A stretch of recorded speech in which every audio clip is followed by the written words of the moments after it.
People have expressed dismay at the thought of going to heaven after life is over and doing nothing except floating on clouds and playing harps. I suppose that idea comes from passages like Revelation 14:13 that says those who die in the Lord will rest from their labors. And it would be no paradise for sure if what awaits us in the life to come is as laborious and frustrating as this one. But the first paradise that God created was not people lying around gorging on delicacies and living in boredom. Let's go back to Genesis chapter 2 and recall what the text actually says about paradise in the presence of God.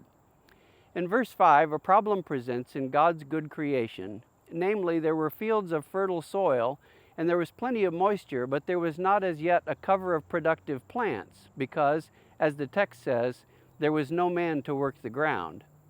The remedy comes in verse 15, where we are told, "The Lord God took the man and put him in the Garden of Eden to work it and keep it."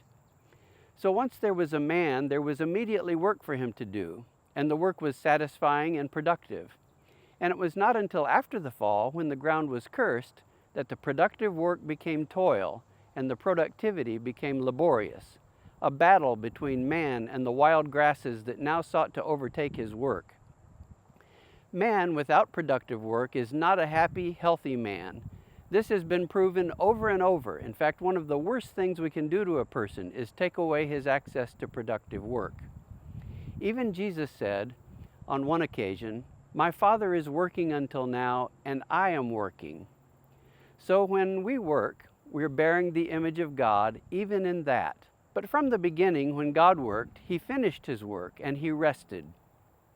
We may struggle a little with the concept of a God who rests from His labors, but Genesis teaches us clearly that after 6 days of creating, the seventh day was for rest.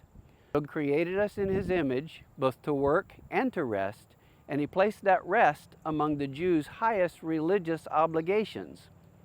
And just as man is not healthy or happy if he doesn't work, he's at least as unhealthy and unhappy if he doesn't rest. He might become toxic to people around him, discard all of his family responsibilities and relationships, become unduly focused on things of the world, and he might even eventually break under that pressure.